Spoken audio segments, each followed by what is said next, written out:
दोस्तों, मेरी partner novel की एपिसोड दोबारा से शुरू की जा रही है और अब रोज 2 एपिसोड अपलोड होंगी। नावल की एपिसोड लेट हो गई, इसके लिए माजरत। नावल बहुत ही मज़ेदार होने वाला है, इसलिए सब दोस्त वीडियो को लाइक और चैनल को सब्सक्राइब कर लो ताकि आपके एपिसोड का नोटिफिकेशन आसानी से मिलता रहे। चलते हैं आज की एपिसोड की तरफ। करिश्मा एक ज़हीन और दलेर औरत है और मेरी बदतरीन दुश्मन है, और मैं अपने दुश्मन को वार करने का पूरा मौका देता हूँ, यहाँ तक कि वो थक कर खुद ही मेरे कदमों पर खेर हो जाता है। करिश्मा भी एक रोज़ खुद बखुद मेरे कदमों पर खेर हो जाएगी। मैं चंद लम्हों को खामोश हुआ, फिर बात जारी रखते हुए बोला, ये सब कुछ कहने का मकसद ये है कि अगर तुमने मेरे साथ धोखा करने की कोशिश की तो मेरे उन खूनी पंजों से बचकर नहीं जा सकोगी। यहाँ सिर्फ 2 गॉड हैं, अगर 4-6 भी हूं तो मेरा रास्ता नहीं रोक सकेंगे, लेकिन मैं तुम्हारी शर्त मानकर तुम पर एतमाद कर रहा हूँ। मैं इतनी अहमक नहीं हूं कि तुम्हें धोखा देने की कोशिश करूंगी। गीता ने कहा, मैं अगरचे जोधपुर में रहती हूँ, मगर गुज़श्ता चंद महीनों में तुमसे ज्यादा कुछ नहीं देखा। मैं सिर्फ चंद महीनों बल्कि चंद हफ्तों में इससे इतना कमा लूंगी कि जिंदगी भर इस गंदे काम के बारे में नहीं सोचूंगी। हैरत है, तुमने इससे इतनी तवक्कुआत वाबस्ता कर ले, मैंने कहा। इस दौरान मैं माउंट इबू के भी कई चक्कर लगा चुकी हूँ, वहां जो कुछ भी होता रहा वो सब मेरे इल्म में है। मैं अब तक मनीलाल को ही दुनिया का सफ़ाक तरीन इंसान समझती थी, मुझे क्या पता था कि इससे भी ज्यादा सफ़ाक और जालिम। नहीं, शायद मैंने गलत कहा, सफ़ाक और जालिम नहीं, एक बहादुर इंसान से मुलाकात करने का मौका मिलेगा। तुमने मेरी बात मान ली, मुझे इससे ज्यादा और कुछ नहीं चाहिए, मुझे बस सिर्फ राखी चाहिए। ऐसी हसीन औरत, मैं औरतों की सौदागर हूँ। गीता मुस्कुराई, और जानती हूँ कि मुझे किससे कितनी तवक्को करनी चाहिए, और तुम्हें ये जानकर हैरत होगी कि इसके लिए मुझे एक ऐसा गाहक भी मिल गया है जो मुझे माला माल कर देगा। क्या? मैंने हैरत से इसकी तरफ देखा, यानी देखे बगैर गाहक? वो गाहक इसे देख चुका है। गीता मुस्कुराई, तुम्हें याद होगा कि सुबह जब हम चाय पीकर बरामदे में आए थे तो राजकुमार पेशवर सिंह का फोन आया था। मैं इससे मिलने के लिए गई थी। राजकुमार पेशवर सिंह ने रास्ते में राखी को मेरी गाड़ी में देख लिया था। मेरे पास जो भी लड़की आती है, इसका पहला गाहक वही होता है। वो राखी को मेरी गाड़ी में देखकर यही समझा था कि कोई नया माल आया है, इसलिए इसने मुझे बुलाया था, लेकिन मैंने इसे 1 हफ्ते के लिए टाल दिया है। वो चंद लम्हों को खामोश हुई, फिर बोली, मैंने तुमसे जो वादा किया है वो पूरा करूंगी। 1 हफ्ते तक यहाँ कोई नहीं आएगा, किसी को पता नहीं चलेगा कि तुम लोग यहाँ हो। चंद रोज में करिश्मा की सरगर्मियां मांद पड़ जाएगी और मैं तुम्हें हिफाजत से शहर से बाहर पहुंचा दूंगी। मैंने जो कुछ कहा है वो ज़हन में रखना। मैंने इसके चेहरे पर नजरें जमाते हुए कहा, अगर कोई गड़बड़ हुई तो तुम्हारा कोई राजकुमार भी तुम्हें नहीं बचा सकेगा। इत्मीनान रखो, कोई गड़बड़ नहीं होगी, मुझे अपना जीवन प्यारा है। गीता ने मुस्कुराते हुए जवाब दिया, और फिर मौजू बदल गया। गीता मनीलाल के बारे में बातें करने लगी। इसने कोई नई बात नहीं कही थी, हर शख्स से मैं ऐसी ही बातें सुन चुका था। तुमने अब तक अपने बारे में कुछ नहीं बताया। मैंने सवालिया निगाहों से इसकी तरफ देखा। तुम पढ़ी लिखी हो और मेरे ख्याल है तुम्हारा ताल्लुक भी एक अच्छे और शरीफ घराने से है। वो अच्छा और शरीफ घराना खत्म हो गया। गीता ने गहरा सांस लेते हुए जवाब दिया, मेरा ताल्लुक बम्बे के एक मुतवस्सित घराने से था। मैं अपने वालिदैन की इकलौती औलाद थी। उन्होंने मुझे खूब पढ़ाया लिखाया। मुझे कॉलेज ही के ज़माने से सियासत का चस्का लग गया। मैं कॉलेज यूनियन की सरगर्म रुकन थी, फिर उन्हीं दिनों एक सियासी पार्टी में शामिल हो गई और एक वर्कर की हैसियत से बड़ी मेहनत से काम करती रही। मैं सोशियोलॉजी की तालबा थी। खिदमत खुल्क का शौक था। कच्ची बस्तियों में रहने वालों की हालत देखती तो मेरा दिल खून के आंसू रोता। मैं उनकी हालत बदलना चाहती थी और इसीलिए सियासत में आई थी। मैं जिस सियासी पार्टी में शामिल हुई थी, इसका नारा भी यही था, गरीबी मिटाओ। मैं पार्टी के नया राज बब्बर की बहुत मुतरिफ थी। वो हर भाषण में यही कहता कि जब तक गरीबों की हालत नहीं बदल जाएगी, इस वक्त तक देश में खुशियां नहीं आ सकती। वो पड़ोसी मुल्कों को नहीं, गरीबी को भारत का सबसे बड़ा दुश्मन करार देता था। एक मर्तबा हमारे यूनिट ने एक बड़े जलसे का एहतमाम किया। राज बब्बर को भाषण देना था। मैं अपने इलाके की बड़ी सरगर्म कारकुन थी। मुझे भी इस जलसे में भाषण देने का मौका दिया गया। मैं पहली मर्तबा इतने बड़े जलसे के स्टेज पर आई थी, लेकिन मैं जरा भी नहीं झिझकी और खूब दिल की भड़ास निकाली। इससे अगले रोज राज बब्बर ने मुझे अपने दफ्तर तलब किया और मेरी खूब तारीफ की और इस अमर का इशारा दिया कि अगर मैं चाहूँ तो इसके साथ रहकर काम कर सकती हूँ। मैं फौरन तैयार हो गई, लेकिन कुछ ही अरसा बाद राज बब्बर की असलियत मेरे सामने आ गई। वो गरीबों की किस्मत बदलने के नारे लगाता था, लेकिन गरीबों की बस्तियों में जुए, शराब और हेरोइन के तमाम अड्डे इसकी मलकियत थे। इसका ये घिनौना कारोबार पूरे शहर की गरीब और मुतवस्सित बस्तियों में फैला हुआ था। इसके गुंडे दुकानदारों के अलावा तवाइफों से भी भत्ता वसूल करते थे। मुझ पर राज बब्बर के इस खिनाउने किरदार का इंकिशाफ महज इत्तिफाकिया तौर पर हुआ था। इस वक्त राज बब्बर के पास शहर के 2 और मुअज़्ज़ज़ आदमी भी मौजूद थे।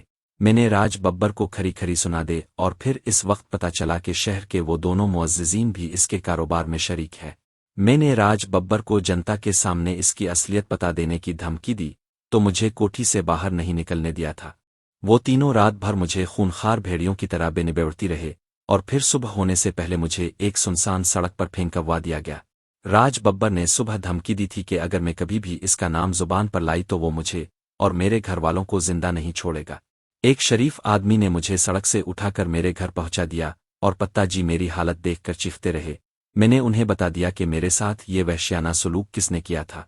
इत्तेफाक से जो शख्स मुझे सड़क से उठाकर लाया था वो राज बब्बर की मुखालिफ पार्टी का आदमी था। इसने सारी बातें सुन ले और मुझे पहचान भी लिया। सुबह 7 बजे के करीब मुखालिफ पार्टी का नया लखन प्रेम अपने कुछ आदमियों के साथ हमारे घर पहुंच गया। मेरे पत्ता जी इसके सामने हाथ जोड़ते रहे कि वो इस मामले को उछाल कर रुस्वा नहीं होना चाहते, बल्कि वो अपने परिवार को लेकर 2-4 रोज में ये शहर ही छोड़ देंगे। मगर लखन प्रेम को राज बब्बर को नीचा दुखाने का मौका मिल गया था। इसने पत्ता जी की एक नहीं सुनी और मुझे साथ ले जाकर थाने में रिपोर्ट दर्ज करवा दी। लखन प्रेम ने राज बब्बर को नीचा दुखाने के लिए हमारी इज्जत को खूब उछाला।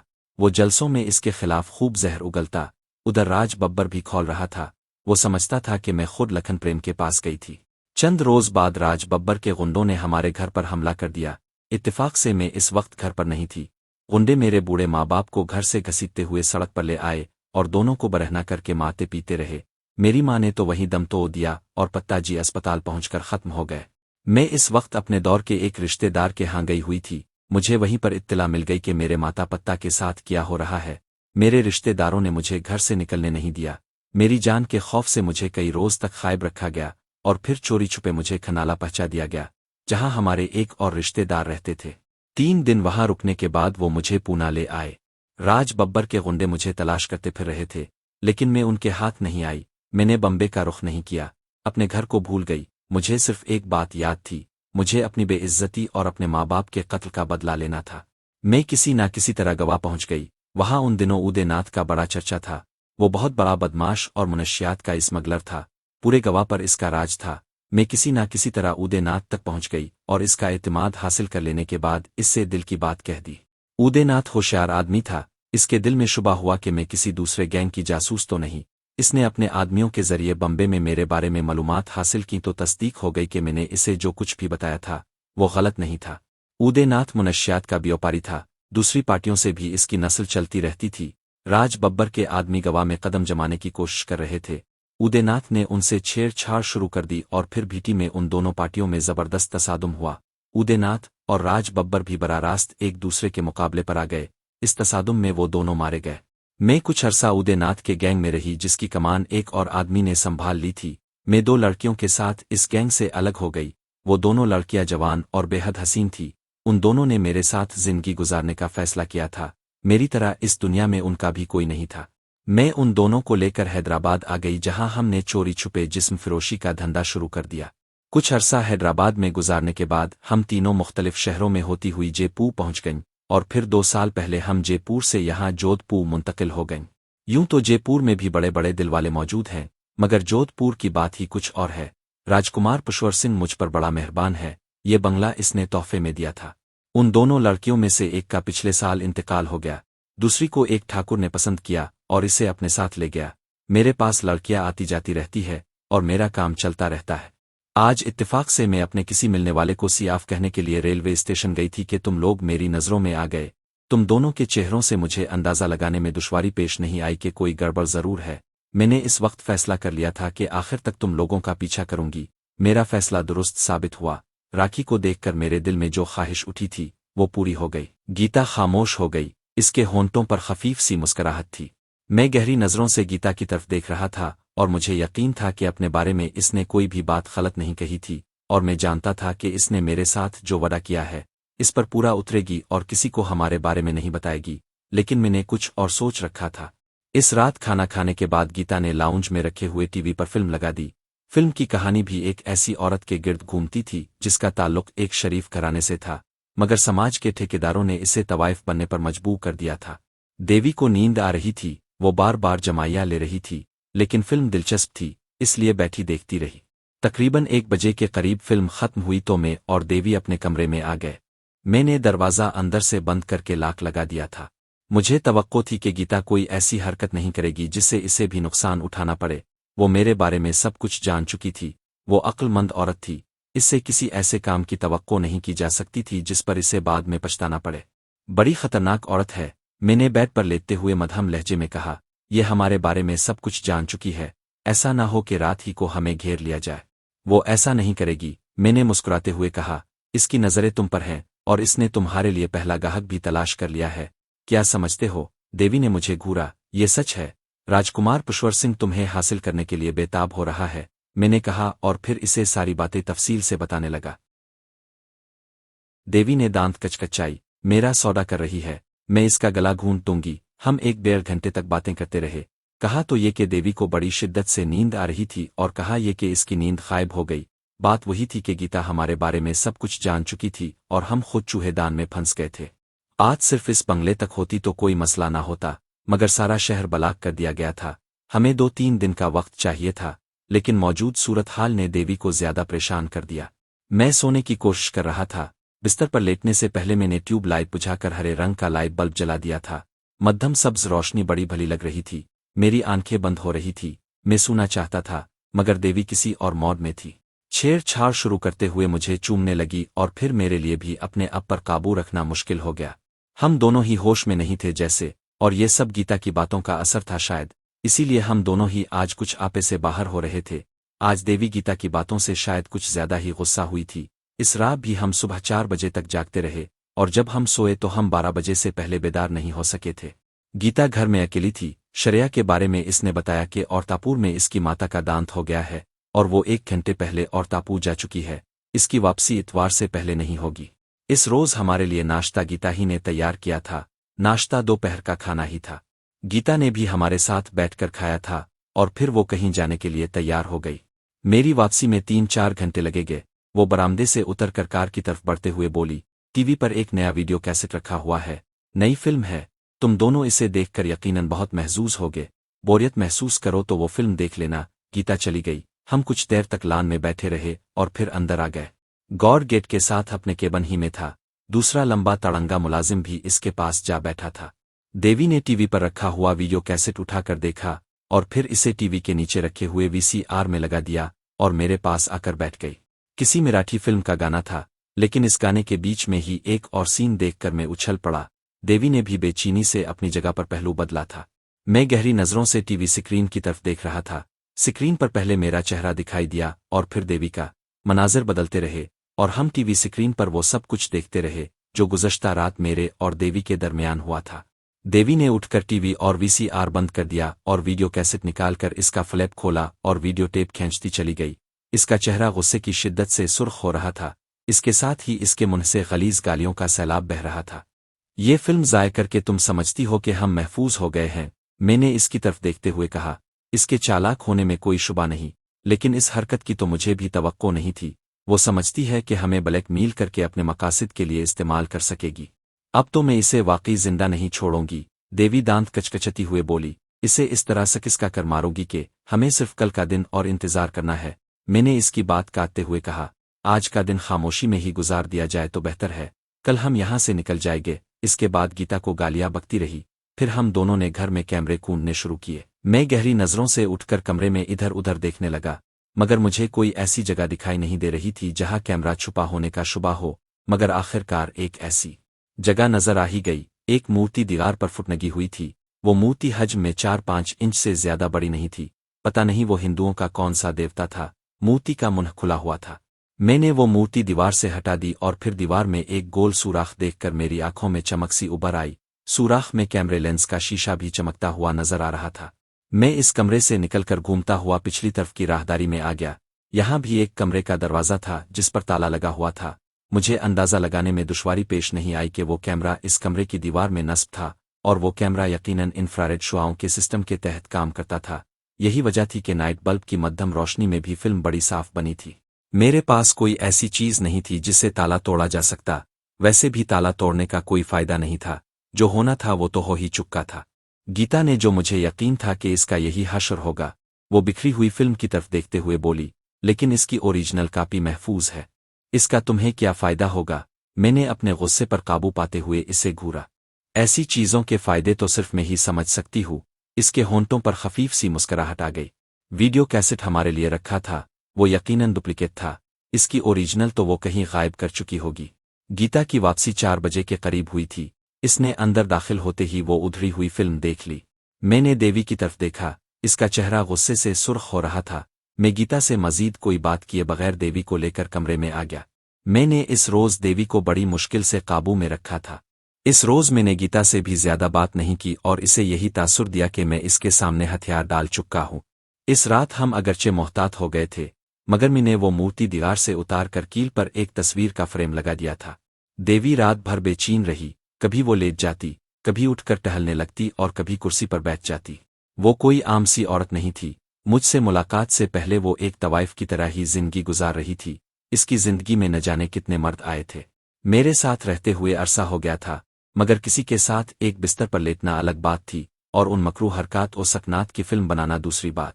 इसे इस बात का दुख था कि ये फिल्म न जाने कितने लोग देखेंगे। क्यों परेशान हो रही हो? मैंने इसे समझाने की कोशिश की। अगर हमें यहाँ रहना होता तो परेशानी की बात होती, हमें तो यहाँ रहना ही नहीं। ये फिल्म किसी सिनेमा आदिश पर भी चला दी जाए तो हमारी सेहत पर क्या असर पड़ेगा? हमें यहाँ कोई नहीं जानता है और वैसे भी हम यहाँ नहीं होंगे। ठीक कहते हो, हमें कोई नहीं जानता, हम यहाँ नहीं होंगे, मगर जिल्लत का एहसास मुझे अंदर ही अंदर खाए जा रहा है। देवी ने कहा, हम कोशिश करेंगे कि जाने से पहले वो ओरिजिनल फिल्म भी तलाश करके ज़ाय कर दी जाए। मैंने कहा, मगर हम यहाँ से निकलेंगे कैसे? वो बोली, ये तुम मुझ पर छोड़ दो। मैंने कहा, बस तुम ये बात ज़हन में रख लो कि कल शाम तक हम यहाँ से बहुत दूर जा चुके होंगे। ठीक है, देवी ने गहरा सांस लेते हुए बोली, क्या तुम समझते हो कि कल हमें मौका मिल जाएगा? हाँ, उम्मीद तो है। मैंने सर हिला दिया। और फिर दूसरे दिन हमें वो मौका मिल ही गया। नाश्ते के बाद गीता बाहर चली गई। इसने कह दिया था कि वो दोपहर के खाने तक वापस आएगी। कुछ देर तक खामोश रही और फिर मैं इसे समझाने लगा कि मेरा मंसूबा क्या है और इस पर किस तरह अमल किया जाएगा। क्या मैं फिर मजबूरी है? मैंने इसे कुछ कहने का मौका नहीं दिया। बस यूँ समझ लो कि इसके बाद हमारी सारी कठिनाइयाँ दूर हो जाएगी। दूसरा लंबा तड़ंगा मुलाजिम फर्नीचर की डस्टिंग वगैरह कर रहा था। देवी लाउंज ही में बैठी हुई थी। मैं उठकर बाहर आ गया। चंद मिनट तक उधर उधर घूमता रहा, फिर दरख्त के नीचे घास पर लेट गया। तकरीबन 20 मिनट बाद बरामदे से देवी की आवाज़ सुनाई दी। वो मुझे पुकार रही थी। मैंने अपनी जगह से हरकत किए बगैर इस तरफ देखा और मेरे होंठों पर मुस्कुराहट आ गई। मुझे समझने में देर नहीं लगी कि देवी अपना काम कर चुकी थी। इस वक्त इसके जिस्म पर लिबास भी ऐसा था कि इसे देखकर हलचल सी मचने लगी थी। मैंने दोबारा इसकी आवाज़ सुनी, मगर अपनी जगह से हरकत नहीं की। तकरीबन 2 मिनट बाद मैंने अपने करीब गॉड की आवाज़ सुनकर आंखें खोल दे और गॉड की तरफ देखने लगा। क्या है? मैंने खाबिदा से लहजे में पूछा। आपको श्रीमती जी बुला रही हैं, गॉड ने कहा। मुझे बड़े जोर की नींद आ रही है यार, उठने को दिल नहीं चाह रहा। इसे किसी चीज़ की ज़रूरत होगी। जाओ तुम जाकर पूछ लो, मैंने दोबारा आंखें बंद करते हुए कहा। गॉड चंद लम्हे मेरी तरफ देखता रहा, फिर इसने देवी की तरफ देखा और नपे तले कदम उठाता हुआ बरामदे की तरफ चलने लगा। मैंने एक आँख खोल कर देखा। देवी गॉड से कुछ कह रही थी और फिर गॉड इसके साथ अंदर चला गया और इसके ठीक 3 मिनट बाद मैंने अंदर से निशाने की दबी दबी सी आवाज़ सुनी।